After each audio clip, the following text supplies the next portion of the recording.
Sa rurok ng kawalan kung saan ang isang maling hakbang ay katumbas ng kamatayan, may mga taong sumusugal sa pagitan ng langit at lupa. Ang tanging sandata laban sa libu-libong tibo ay ang mga usok mula sa nagbabagang tangkay ng niyog. Ito ang pakikipagpatintero sa panganib. Sa pamamagitan ng usok, pinapatulog ang galit ng kalikasan upang maani ang gintong likido na nakasabit sa itaas ng kawalan. Hindi lang pulot ang isinasalin sa bawat bakanting bote na nagkakahalaga lamang ng 500 piso. Isinasalin dito ang tapang ng isang magpupulot, isang matamis na kayamanan na binura ang takot gamit ang usok at tinumbasan ng dugot pawis upang mabuhay ang mga maiiwan sa lupa.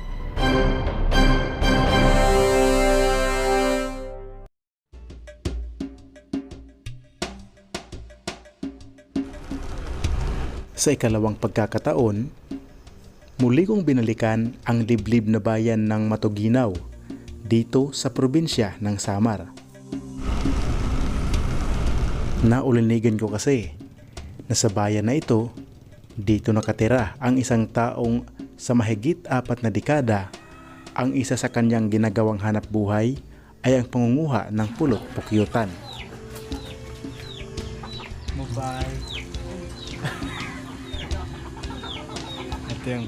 Sa isang maliit na tahanan na ito ay natuntun ko si Mang Adolfo, o mas kilala sa tawag na Umpong.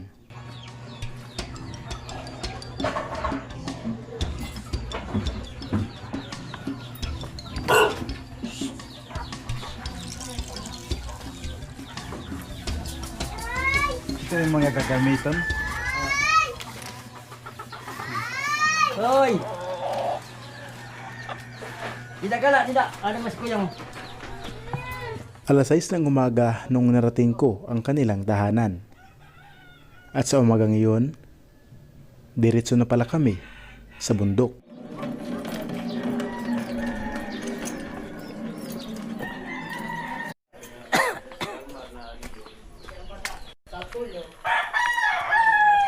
Pila ka nakatuig nga parang buhag? Ba, di pala. 16. Tuig? O siya na ipakabuhi mo doon, no? Oo. O pa kadi ka nanunok ko bitan. Sa primero, ito to kubot. Yan na. Yan ang baga. Giri na gapon tala na la. Pero takob gihapon. Nato ko baga gapon kasi.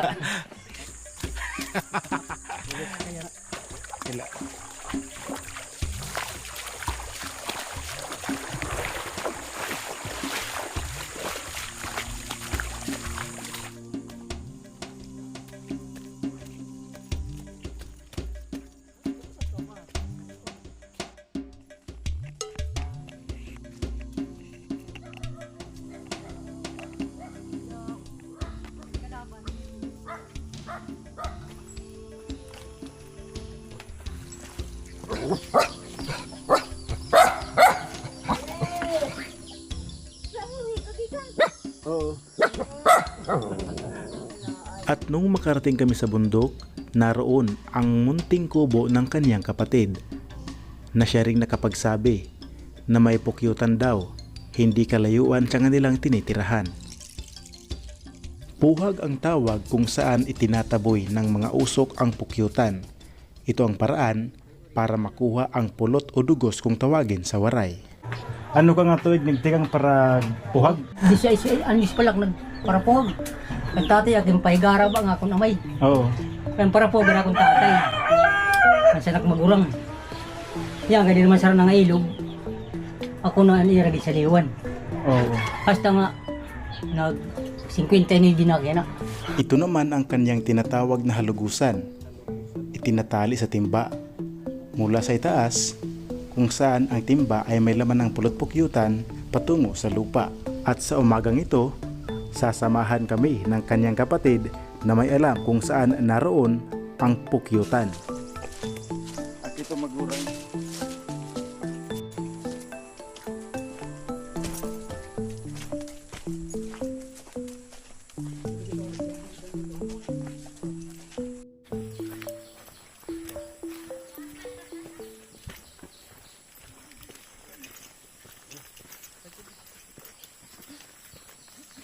buling na gindiran.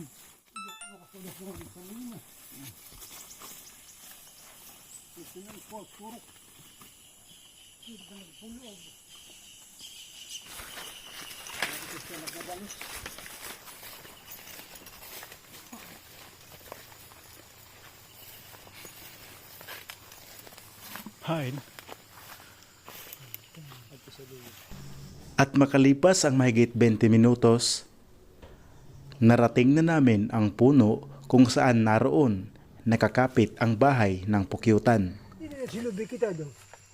Kulay itim pa ito dahil nababalot pa ng pukyutan ang bahay. Para maitaboy, kailangan nilang magpausok gamit ang mga dahon.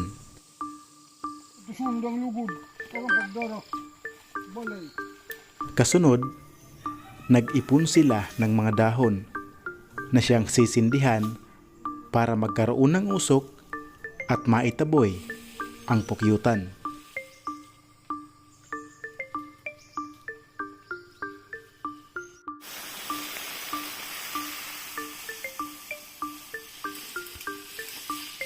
Alas 6 ng umaga, basa pa ng hamog ang mga dahon. Kaya umakyat ang isang anak ni Tatay Umpong na si Julian para makakuha ng tuyong dahon. At dito, ito ang kanilang gagamitin para sindihan nang sa gayon kanila nang gagawin ang tinatawag na pagpupuhag o pagsisindi para makabuo ng usok at maitaboy ang pukyutan. Habang abala ang tatlo sa pag-iimbak ng mga dahon, si Tatay Umpong naman abala din sa paggawa ng tinatawag na namo. Ang namo ay ang pagsasama-sama ng mga dahon at itinatali ang mga ito para hindi matupok at hindi kaagarang mag-apoy. Sa ibabaw, lalagyan lang ng dahon para usok lang ang lumabas.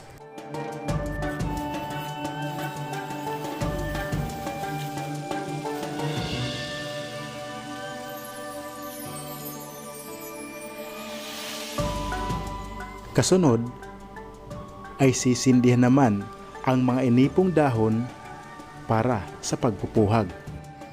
Sa kanilang tansya, may taas na 12 dipa ang taas ng punong kahoy na ito.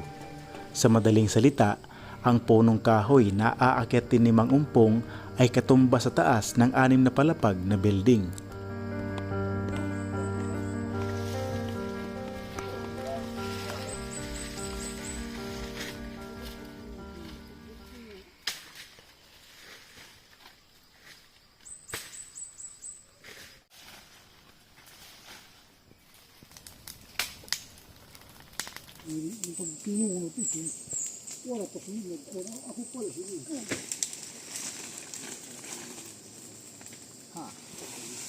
Ispul na ito.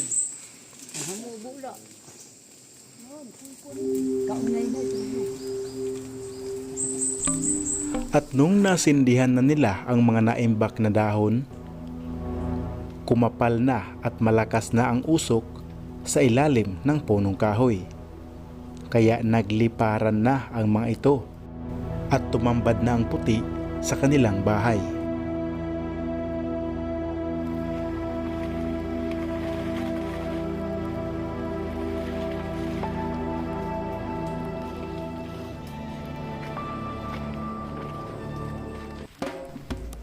Bandang alas 7 ng umaga, umakyat na ng puno si Mang Umpong. Hindi katulad ng iba, gumagamit ng lubid at harness. Si Mang Umpong, tanging baging lamang ng punong kahoy ang kaniyang inaasahan.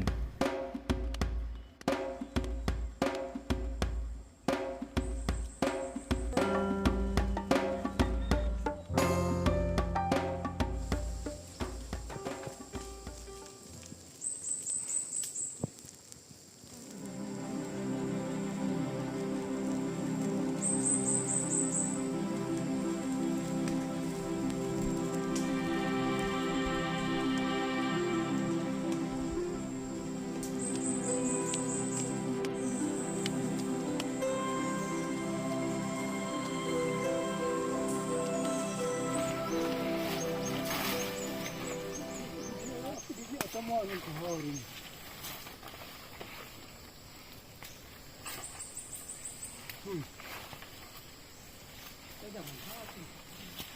Ano?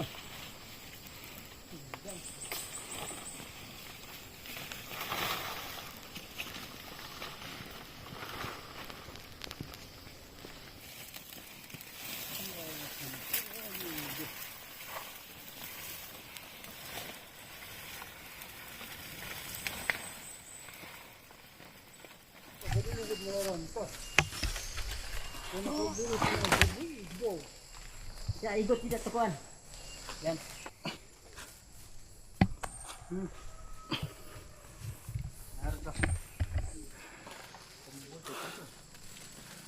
Yo, bali yung inaakyat ni Kuya Umpong ay ano, katumbas ng 4 na palapag na building. 4 o 6? Mga 6 na palapag siguro. Makalipas ang halos 1 oras, nasa tuktok na si Mang Umpong. Ilang sandali pa, unti-unti na niyang kinuha ang bahay ng pukyutan. Gamit ang timba, doon, inilalagay niya ang dugos o pulot o honeybee. Napansin kong marami pang pukyutan na nagliliparan malapit sa kanya at siya naman ay may pinupuna sa kanyang muka. At kahit marami pang nagliliparan sa kanyang paligid, hindi ko siya narinig na kinagat siya ng mga ito.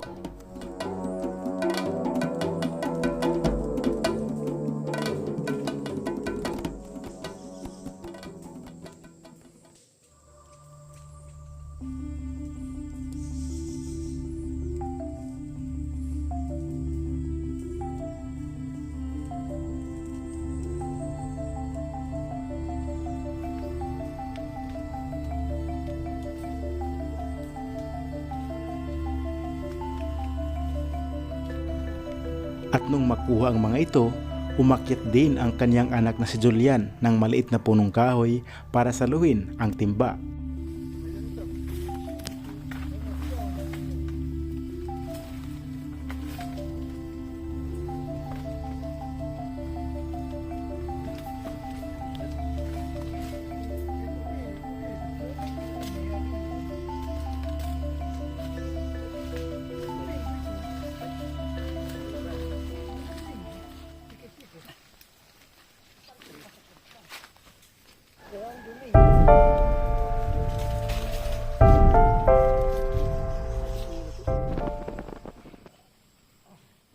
At makalipas ang mahigit 1 oras, matagumpay na nakabalik sa lupa si Mang Umpong.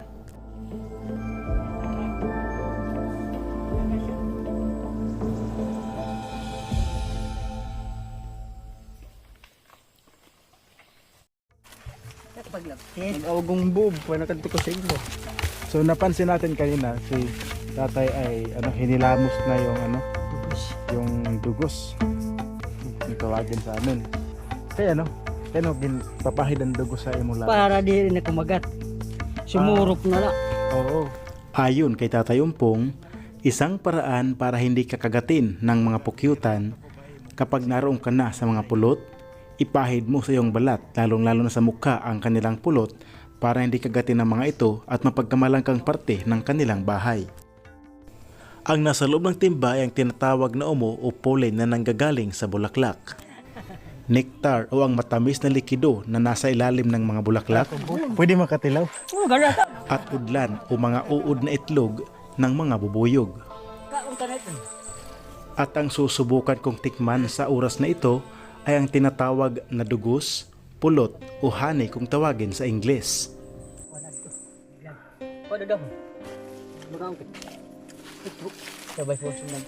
Ang pulot o dugos ay nagmumula sa tinatawag na nectar.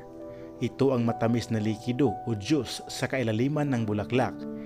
Hinihigop ito ng mga bubuyog at hinahaluan ng kanilang enzymes sa kanilang katawan at pinapaypayan ng kanilang pakpak para matuyo.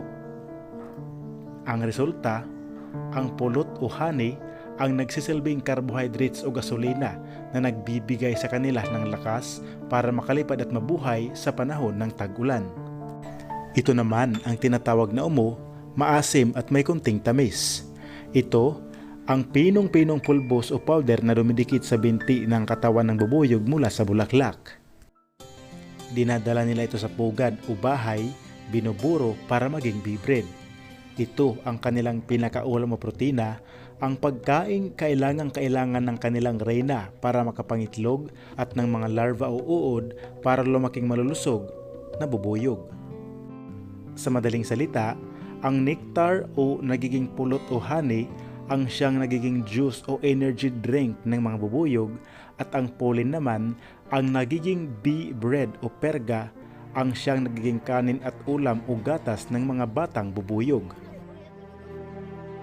Ang pulot pukyutan ay isang biyaya mula sa kaibuturan ng kagubatan. Ito ang tinatawag na likidong ginto na hindi lamang nagpapatamis sa ating dila kundi nagdadala rin ng lunas at kalusugan sa ating katawan.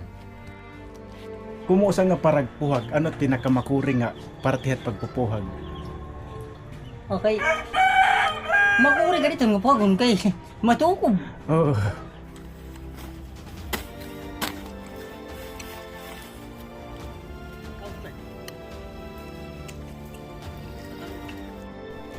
Hindi pa man kami nakakaalis, pinaghiwa-hiwa ni Mang Umpong ang bahay o pugad ng mga pukyutan kung saan naroon ang mga itlog na nagmimistulang uod sa loob ng pugad.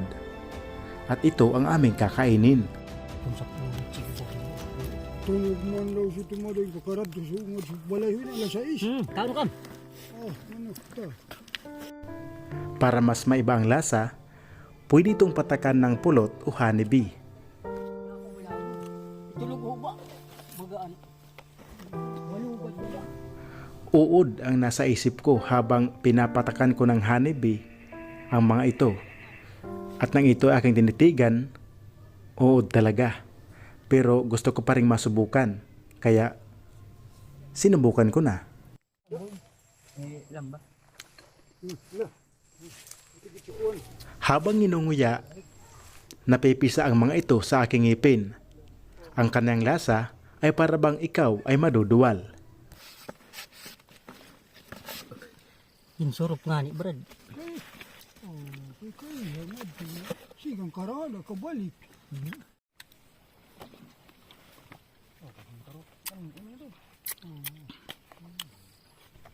Kaya ito tinawag na udlan dahil marami pang uod o ulod o uluran pa ang kanilang pugad. Matapos kumain, nagdesisyon na kami na bumalik na sa maliit na kubo.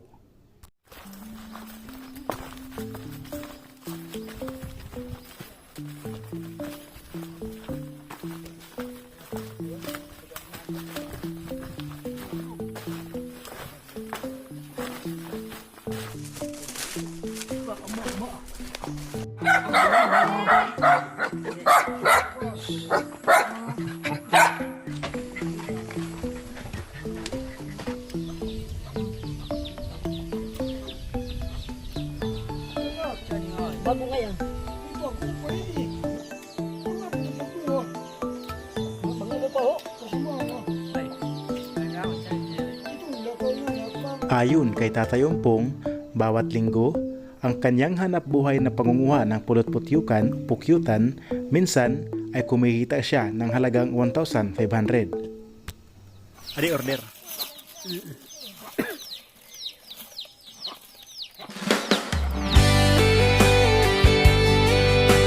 Alas 11 ng umaga, mainit na ang sikat ng araw.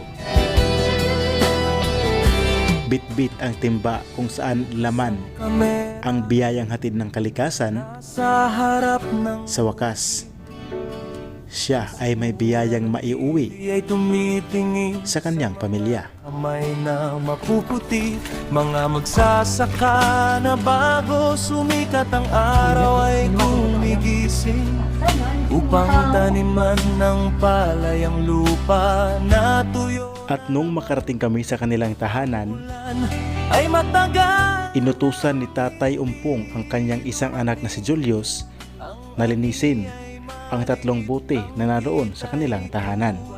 Sa gastos, ang anak na kailangang panggastos sa paralan, ang asawa na nangangailangan ng gamot sa ulo. Parang boses ng host ng beat. Ano ninyo, iniaayos ang araw-araw. Sagot niya inyong ngiti, ngunit may luha sa mata. At ang nakabalot sa plastic cellophane o plastic bag ang tinatawag na pulin o umo. Hindi na siya maghahanap ng taong pagbebentahan nito dahil ito ay nakareserve o order na ng isang taong kanyang kakilala.